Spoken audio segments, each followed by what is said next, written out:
सभी छात्रों को मेरा नमस्कार। मैं दामोदर शर्मा एक बार पुनः आपके समक्ष हाजिर हूँ एक नए बिंदु के साथ। देखिए बच्चों, अभी जो हम वर्तमान में जो बिंदु पढ़ रहे हैं वह है कक्षा 10वीं का पाठ एक अद्भुत अपूर्व स्वप्न, जो कि भारतेंदु हरिश्चंद्र द्वारा लिखित एक पाठ है।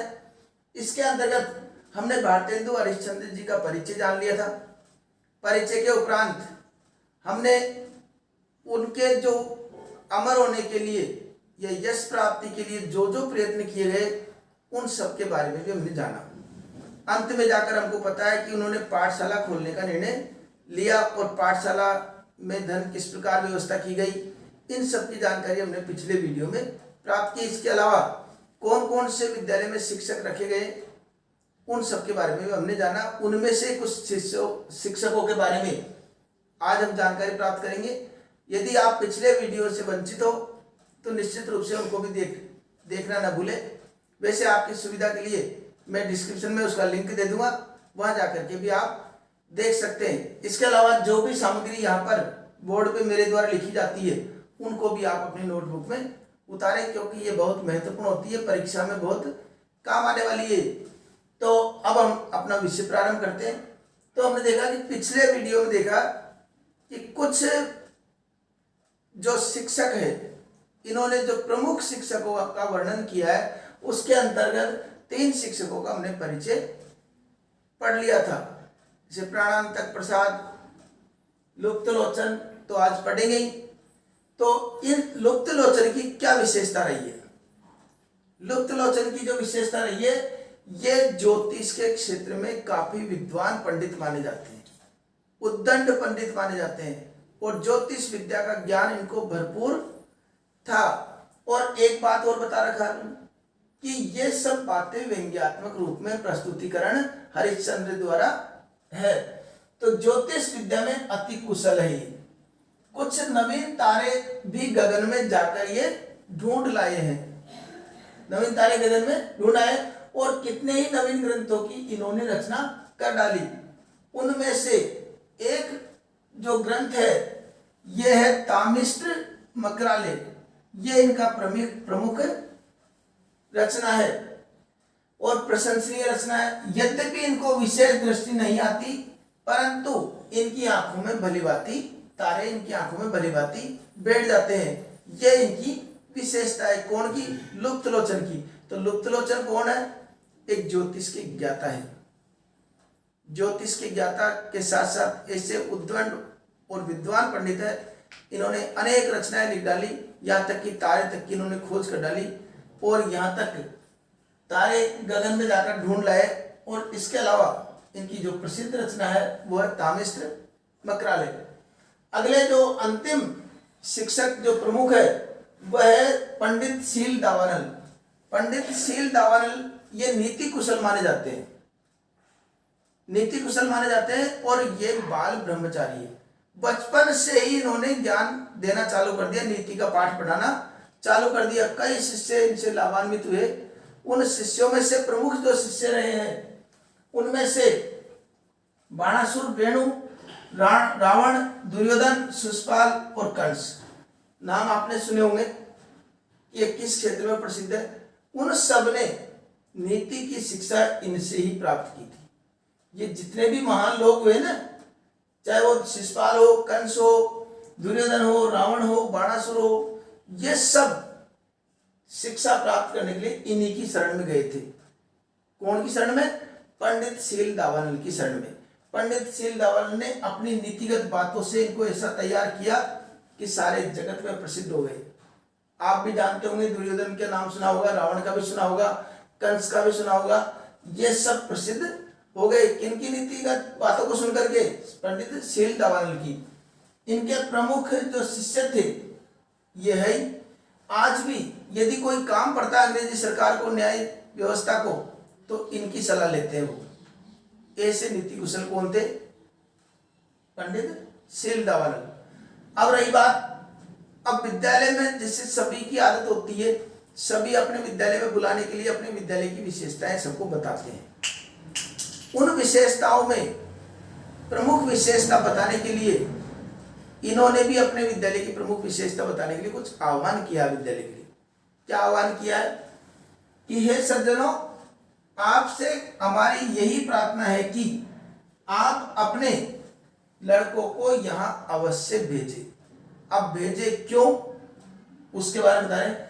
और वे आदि की कुछ भी चिंता नहीं करें। वे का मतलब खर्चे की आप चिंता मत करो और अपने बालक को भेज दीजिए यहाँ पर। क्योंकि पहली बात तो यह कि हम किसी अध्यापक को पैसे देंगे ही नहीं, मासिक वेतन देंगे नहीं, और देंगे तो बहुत वर्षों बाद में देंगे, 5-10 वर्ष बाद में देखी जाएगी। इस तरह का आह्वान उन्होंने किया।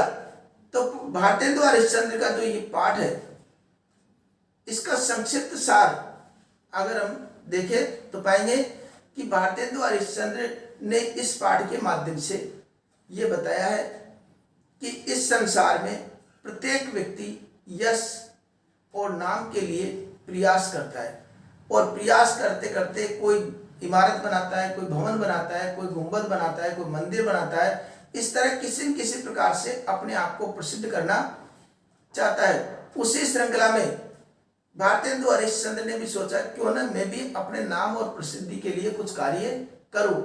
सर्वप्रथम उनके दिमाग में बात आई कि क्यों न मैं एक देवालय बना लूं। देवालय से तात्पर्य मंदिर। मंदिर की बात दिमाग में आते ही उनको लगा कि जिस प्रकार की न्याय व्यवस्था, ये अंग्रेजी शासन व्यवस्था चल रही है, उस शासन व्यवस्था में या शिक्षा प्रणाली में जो बातें सिखाई जा रही है, उन बातों को देखकर ऐसा नहीं लगता कि आने वाले भविष्य में कोई व्यक्ति मंदिर भी जाएगा। ऐसा लगता है कि भविष्य में कोई मंदिर की तरफ मुख भी उठाकर नहीं जाएगा। जब व्यक्ति ही नहीं जाएगा, मंदिर ही नहीं जाएगा, तो मंदिर बनाने से क्या फायदा। इसलिए उनको लगा कि मंदिर क्यों न मंदिर बनाना उचित नहीं है, उससे कोई नाम होने वाला नहीं है। दूसरी बात सोची थी उन्होंने कि पुस्तक रचना, कि पुस्तक रचना की जाए।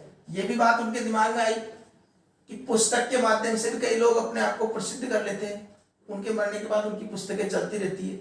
लेकिन अचानक उनके दिमाग में आया कि पुस्तक लिखने वालों की भी बहुत आलोचना होती है।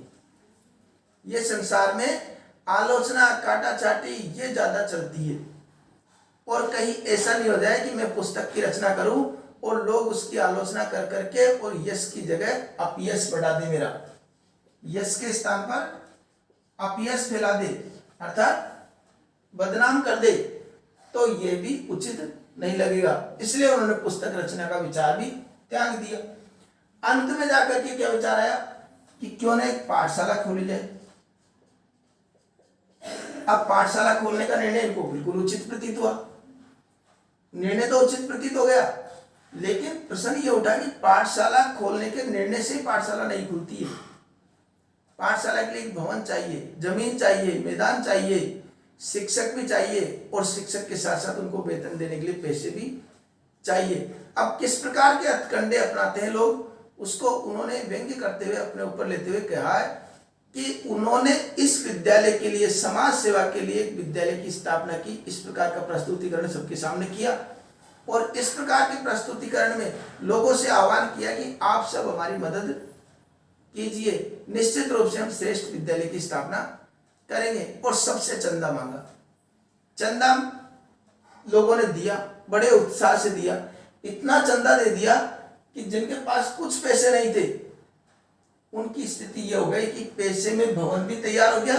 25 वर्षों के उपरांत भवन तैयार हो गया विद्यालय का, और भवन तैयार होने के पश्चात इतने पैसे बच गए कि आने वाली कई पीढ़ियां भी बैठ करके खाए तो भी कम नहीं।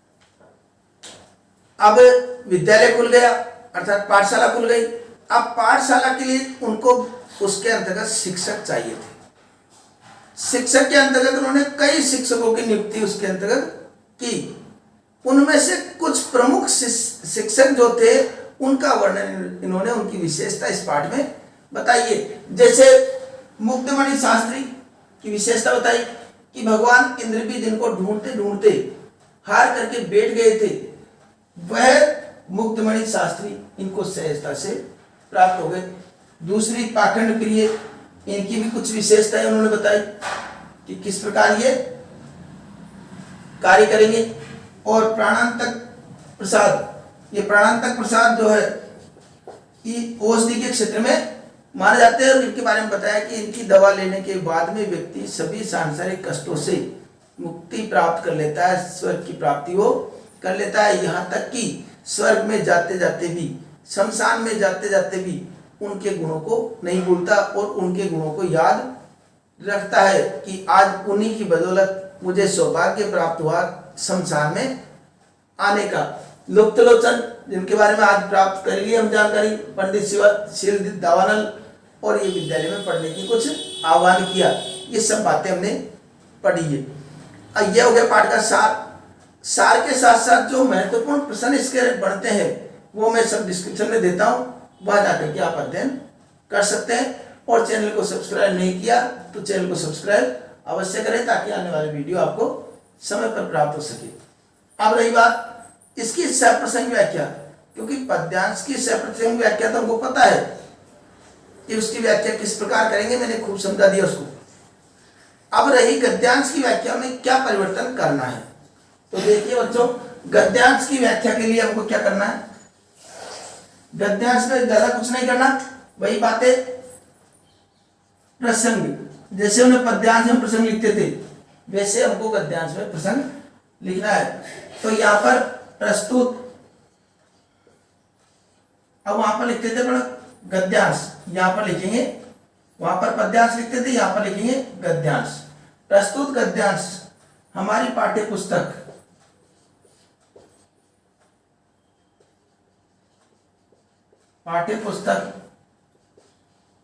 क्षितिज के अंतर्गत। अब क्षितिज पुस्तक को इस प्रकार बंद कर देंगे। क्षितिज पुस्तक के अंतर्गत पाठ का नाम के पहले भारतेंदु हरिश्चंद्र, लेखक का नाम लिखेंगे हम, भारतेंदु हरिश्चंद्र द्वारा रचित एक अद्भुत, एक अपूर्व स्वप्न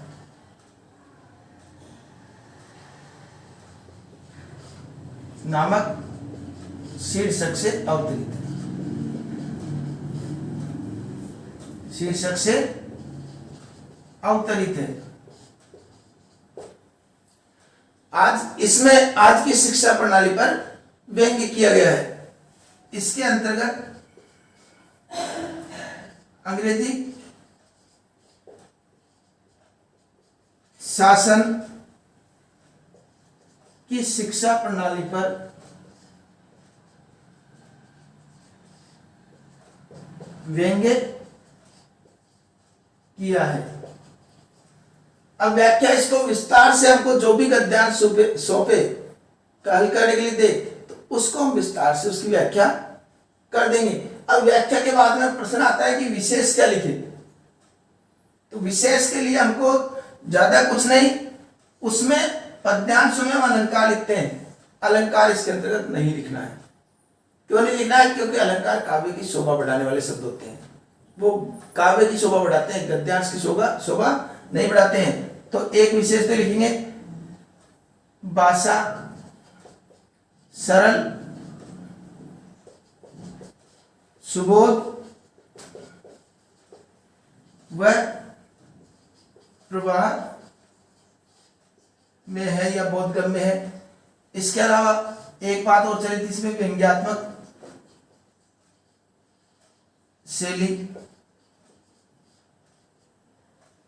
व्यंग्यात्मक शैली और कुछ बातें व्याकरण संबंधित। अगर संधि के कोई शब्द दिखे हो तो संधि शब्दावली, उपसर्ग प्रत्यय के कोई शब्द आ रहे थे उपसर्ग और प्रत्ययुक्त शब्दावली, अगर तत्सम शब्द आ रहे हैं तो संस्कृत निष्ठ शब्दावली या तत्सम तद्भव युक्त शब्दावली। लाक्षणिकता अगर प्रकट होती है तो लाक्षणिकता यहाँ पर प्रकट की गई है। इस प्रकार की बातें विशेष में हमको लिखनी है। ठीक है, ये व्याख्या कर देंगे हम, विशेष लिख देंगे, प्रसंग लिख देंगे और पाठ के प्रश्नों के उत्तर भी हम दे देंगे। आशा करता हूं आपके ये पाठ भली प्रकार समझ में आ गया होगा। अगले वीडियो में एक नए बिंदु के साथ पुनः आपसे मुलाकात होगी। तब तक के लिए धन्यवाद।